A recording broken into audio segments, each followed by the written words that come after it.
Relevant memory recollection number 3, circa 1991. An upstairs flat in Lochleven Terrace.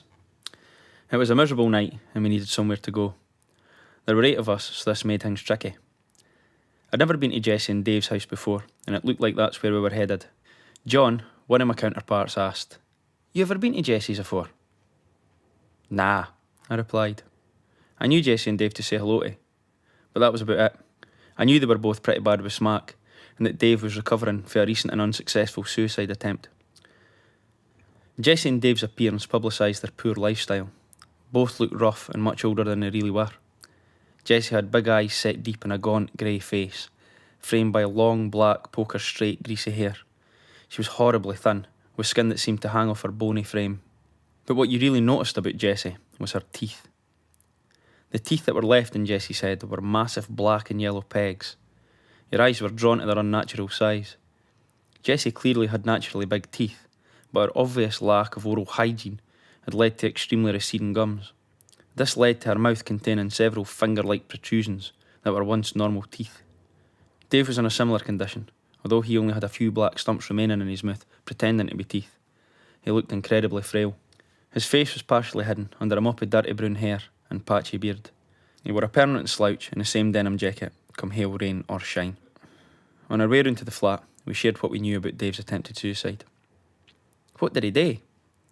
"He tried to hang himself. I heard that the rope was too long and that he hit the grun and broke his ankle, then fell forward and broke his nose on the radiator." "Nah man, the rope broke." "Ah right. So where about in the house did he try to top himself?" "Off the back of a door." As most council houses lack a suitably high anchor point strong enough to support the weight of an adult with suicidal tendencies, a standard interior door is a good substitute for a wooden beam or a strong hook for which to hang yourself. This is achieved by making a very short noose from a strong but not too thick rope. Good quality clothesline's a common choice. Next, you have to choose a door with a gap at the top wide enough to allow the passing through the rope. Tie a very substantial knot or attach a suitable object, i.e. hammer or rolling pin, to the tail end of the noose. Hook the noose out the open door and then pull it closed. Tug the noose until the knot or object pulls tight against the door and frame and make sure it's not too long. Hoist your full body weight onto the rope, checking the strength. With this in place, all that is left to do is get something to stand on and implement your intentions. It transpired that Dave hadn't checked the strength of his rope. As he kicked the stool from under his feet and fell, the rope broke. He stumbled forward, tripping over the fallen stool, fracturing his ankle and knocking himself unconscious on a radiator, breaking his nose. Jessie found him a few hours later, lying where he fell, still out cold. We knocked on the front door. Greg, Dave and Jessie's son, answered it. He was wearing a pair of filthy Knight Rider pyjamas, with a printed David Hasselhoff and kit, his polite and camply spoken supercar on the chest. Although the rubberised image was cracked and peeling and obscured by the unhindered build-up of dirt and food stains, the depiction of the dynamic 80s crime-busting duo was still quite clear. Jessie and Dave had 2 kids, Greg and Lisa.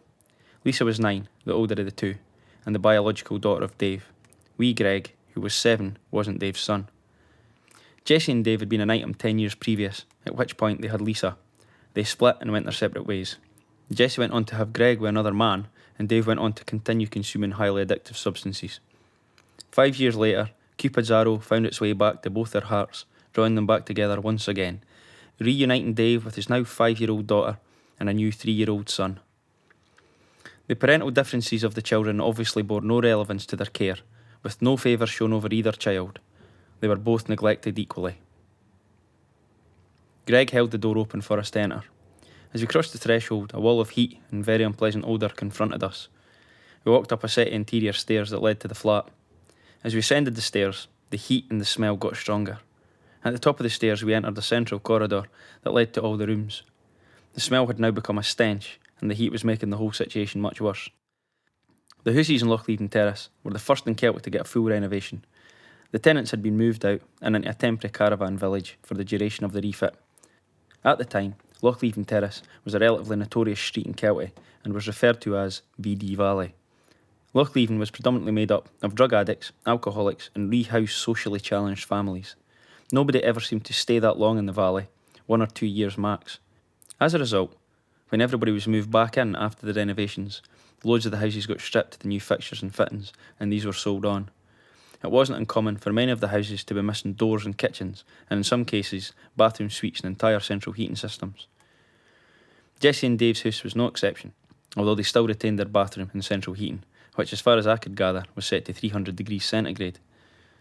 None of the rooms had doors, except one of the bedrooms. This was to provide some privacy for sexual activity and the injection of drugs. "We'll no let any cunt jack up in front of the bairns," they would exclaim. This, as far as I could gather, was the one gesture of parental responsibility that Jesse and Dave showed towards their offspring. The Hale house was squalid.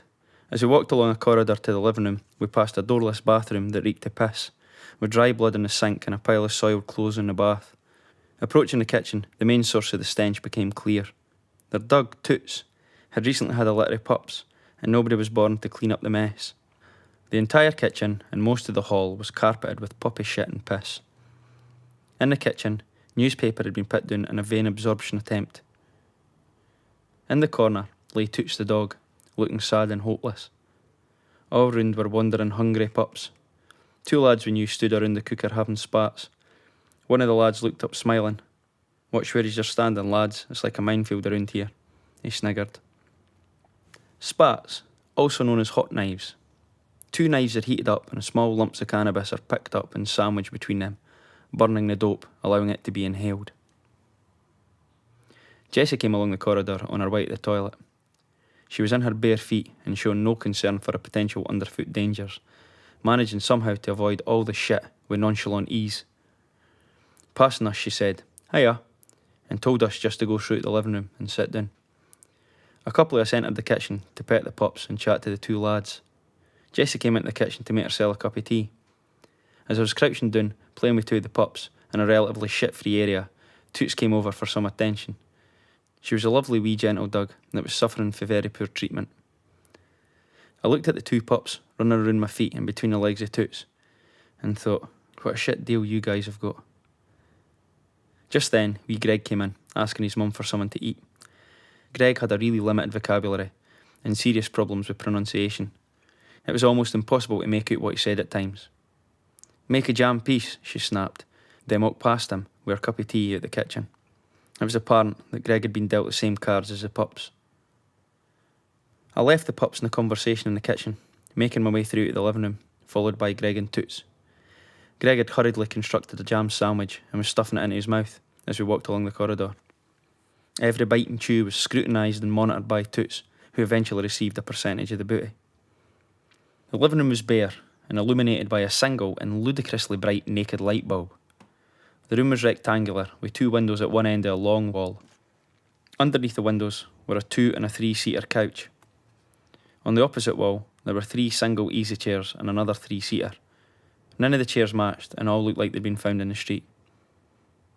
Immediately to my right, Dave sat concealed in a large green fake leather armchair facing the wall, sporting 2 black eyes, a bandaged nose and a plaster-encased leg and ankle.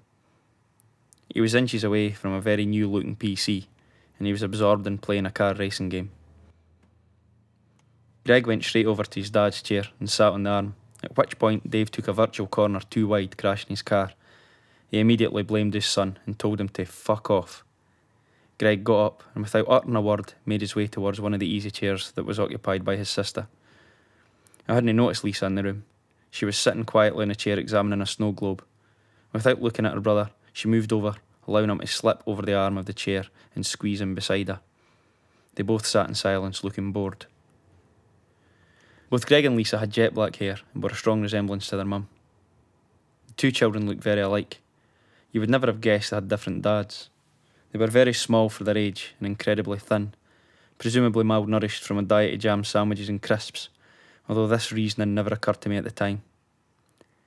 Across the room, taking a seat on one of the single chairs, Gary, one of my friends, was sitting across from me under a window. He rummaged in his pocket, producing a small tub.